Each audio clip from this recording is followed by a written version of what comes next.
Warahmatullahi wabarakatuh. Salam. Para sahabat, para saudara kaum muslimin wal muslimat,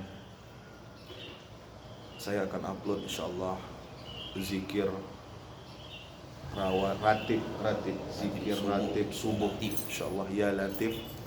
Saya akan upload mungkin ada di 4 sesi karena kita mulai dari zikir awal sampai dengan doa. Insyaallah para saudara semua, saya bersama guru saya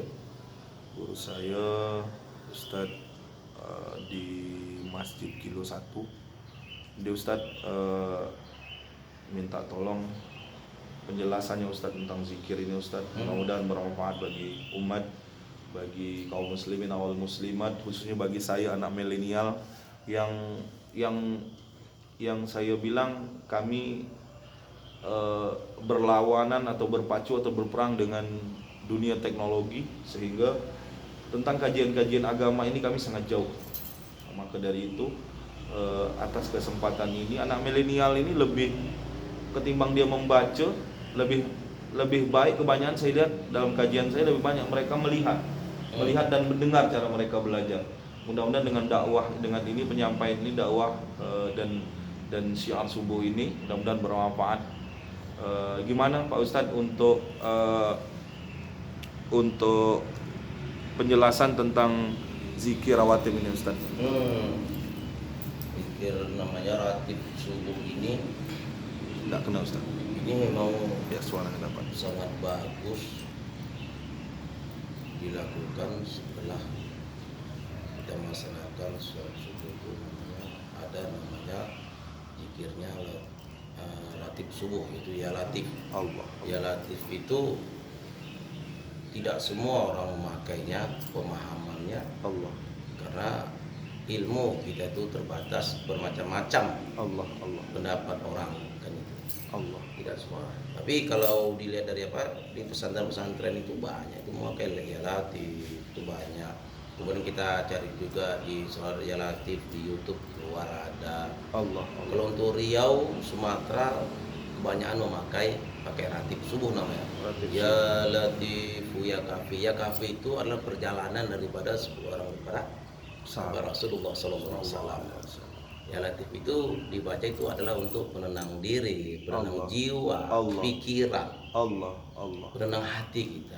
Jadi kita selalu tenang dalam permasalahan, tenang dalam kehidupan. Allah atur kita semua. Apalagi di waktu subuh, malaikat para turun menyaksikan dan mendoakan kita dengan ya latif. Maka kita menjadi manusia yang selalu diberikan Allah SWT tenangan dalam pikiran. Kalau udah pikiran tenang, semua bisa diatasi. Permasalahan besar bisa diatasi, yang kecil bisa diatasi. Kenapa? Kita sudah berserahkan diri kepada Allah SWT. Allah milik semuanya. Hidup kita, jiwa, ruh kita juga punya Allah. Kita selalu memuji Allah, Allah. Jadi pemahaman ya latif ini tidak semua memakai. Monggo yang memakai disilakan, yang tidak memakai juga ini bukan bid'ah. Ini adalah salah satu salat ya latif, kita cari di ada tuh semua. Tentang perjalanan daripada Sulul Kahfi.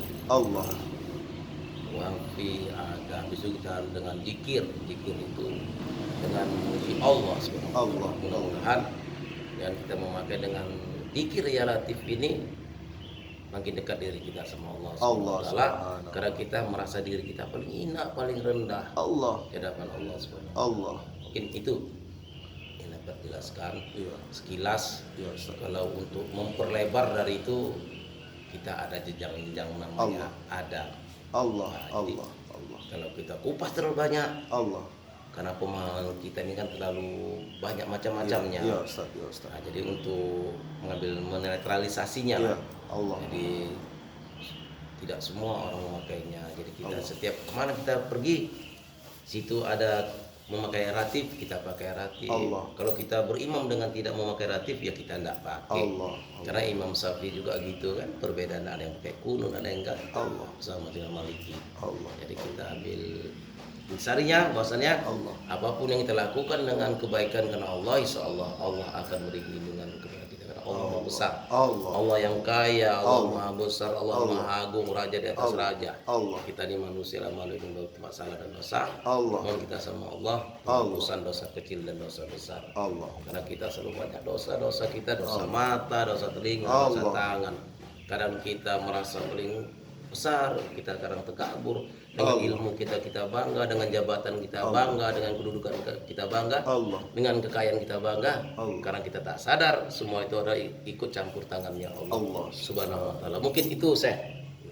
Yang Jadi dapat Ustadz sedikit disampaikan. saya tanya lagi Ustadz, satu pertanyaan lagi Ustadz. Untuk daerah Rohil atau Riau ini Ustadz, Rohil lah Ustadz, di tempat kita ini Iya. berapa masjid yang masih, berapa musola yang masih, setahu Ustadz, yang masih menggunakan ratib ini Ustadz? Kalau untuk Riau itu kan baru memakai itu. Pekanbaru. Memakai. Kemudian bagian Sepiapi itu penipahan tuh makai, ada Penipahan. yang memakai di bagian Sepiapi, ada yang memakai di Kubu apalagi. Kubu. Ya, itu terangkat Aksebandi itu kan. Allah. Memakai itu. Allah. Banyak memakainya di Tanah Putih juga ada Allah. memakai. Allah. Bahkan bukan ratif aja. Kadang Johor pakai munajat tuan Allah. guru, munajat. Allah. Untuk Kecamatan Kesenong Banyu banyak memakainya, tidak Allah. masjid raya Allah. dulu makai, Perumnas makai, Gunung Jati makai, Perumnas Bawah makai, Allah. Simpang Riset itu makai, dan Allah. Musola Anania Pitipura makai, Allah. dan masjid-masjid lain banyak yang memakai. Allah. Karena itu semua tujuan adalah karena Allah. Allah. Allah. Allah. Ya, terima kasih Ustadz atas waktu dan kesempatan subuh hari ini. Mudah-mudahan ini menjadi ilmu yang bermanfaat bagi saya, Insya bagi Allah. saudara-saudara saya di seluruh Nusantara, dan dapat kami amalkan atas izin Allah Subhanahu wa taala. Ini jadi amal yang mengalir di dalam kubur kita nanti. Insya Allah. Karena ada 3 yang tetap mengalir dalam kubur kita. Urutannya saya juga belum paham Ustadz, tapi yang saya tahu ada 3. Nanti Ustadz bisa luruskan. Yang pertama sedekah jahriyah, yang kedua ilmu yang bermanfaat, yang ketiga doa anak yang soleh. Iya, betul itu. Nah, inilah Ustadz, saya juga mengkaji doa anak yang soleh ini baru tahu dari Ustadz Syekh Rahman kemarin. Ya, Saya kira pemahaman doa anak yang soleh itu hanya doa anak kita Ustadz. indah. Ah. Indah. Itu kan sabda Rasulullah itu ya. Iya. Kalau anak Adam meninggal, yang tinggal itu ada 3 tadi, Iya. sedekah, amal kita tadi, dan anak yang soleh kan gitu kan. iya, iya. Udah amal kita tak ada, sedekah kita polit, Ah. anak soleh pun tak ada. Ah. Celako kan gitu. Ah. Nah, jadi yang dikatakan dengan anak soleh tadi itu anak kita, Iya. anak angkat kita. Iya. Kan itu anak yang kita didik, anak-anak Iya. orang yang kita didik, Iya. kaum muslimin dan muslimin. Ya, berarti Ustadz kalau kita maaf ngomong ada punya beberapa anak yatim yang kita asuh, Ah. yang kita istilahnya kita asuh lah, dia menjadi soleh, itu yang mengalir juga Ustadz. Anak kandung, anak yatim yang kita didik, yang kita jaga, yang Allah. kita pelihara. Allah. Jangankan itu, yang kita siapapun yang kita ajarkan dengan ilmu agama, Allah. selagi dia hidup, dia amalkan, Allah. dia amalkan, kita selamati menghadap Allah, Allah. akan terus mengalir ilmu yang kita berikan bermanfaat Allah. kepada orang. Allah. Makanya kita memberikan ilmu kepada orang itu, maka yang benar jangan Allah. sempat diamalkan yang salah. Allah. Allah. Karena perbendaharaan kita di yaumil akhir nanti di hadapan Allah itu salah satunya amal kita. Allah. Allah. Kita tidak punya istilahnya yang gede-gede, yang Allah. kecil-kecil pun. Allah. Apa contohnya? Kita ajari walaupun hanya dengan alif. Allah. Itu Allah. kan kecil kata Allah. alif. Alif. Teman. Tidak, tapi berat, tidak semua orang bisa mengajarkan itu Allah. alif, itu Allah. ba. Allah. Jadi kita, apalagi anak yatim, Allah. yang kita didik, yang kita asuh, kita Allah. pelihara dengan Allah. semampu kita, insya Allah. Allah. Dengan kata anak soleh tadi, Allah. bukan hanya anak kandung aja, Iya.